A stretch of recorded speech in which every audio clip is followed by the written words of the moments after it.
பிரசங்கின் புஸ்தகம் 5வது அதிகாரம் 6வது வசனம். உன் மாம்சத்தை பாவத்துக்குள்ளாக்க உன் வாய்க்கு இடங்கொடாதே, அது புத்தி பிசகினால் செய்தது என்று தூதனுக்கு முன்னாலே சொல்லாதே. ஜெபத்தை பற்றி இங்க பேசுறாரு. இந்த கான்டெக்ஸ்ட் நீங்க பாத்தீங்கன்னு சொன்னா ஜெபத்தை பற்றி சாலமோன் எழுதும்போது சொல்றான், அது புத்தி பிசையினால் செய்தது என்று தூதனுக்கு முன்னாலே சொல்லாதே. தேவன் உன் வார்த்தையினாலே கோபம் கொண்டு உன் கையில் கிரியை அழிப்பானேன். அருமையான கவனிங்க. ஆகவே தூதர்கள் அருமையான பதிலை கொண்டு வருகிறார்கள். ஜெபத்தை மேலே அவள் எடுத்துச் செல்கிறார் என்று சத்தியவேதம் திட்டமாய் போதிக்கிறது. இவைகளை நாம் புரிந்து கொண்டு அதற்கேற்றாற் போல் நம்முடைய வாழ்க்கையை அமைத்துக் கொள்ள வேண்டும்.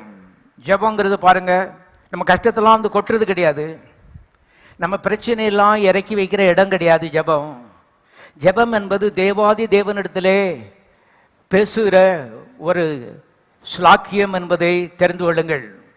Prayer is a privilege. ஜெபம் என்பது ஸ்லாக்கியம். இன்னைக்கு ஒரு பிரதமர்கிட்ட அல்லது ஒரு பிரசிடென்ட்ட பேசுறதுக்கு உங்களுக்கு